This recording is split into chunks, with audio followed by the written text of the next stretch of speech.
హరిహర మానస సుతుడైన సొరల మొరలను ఆలించి ధరణిలో తాను జన్మించి 14 వసించే స్వామి సత్యము జ్యోతి వెలుగుమయ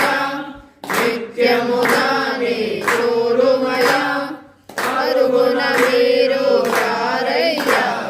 శబరి తిరిగి పోదాము స్వామి పోరాటడవిలు పాలునిగా సర్పము నీడలు పాలించి వేటకు వచ్చిన రాజునకు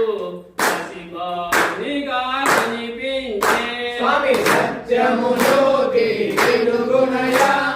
నిత్యము దాని చూడుమయ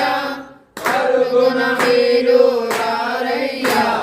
శబరి తిరిగి పోదాము స్వామి మణికంఠాను నామముతో పెంచిరి రాజును మురిపిమ్మగా స్వామి మహిమతో రాజునకు కలిగిన సుతుడు మరి ఒకడు స్వామి సత్యము జ్యోతి వెలుగు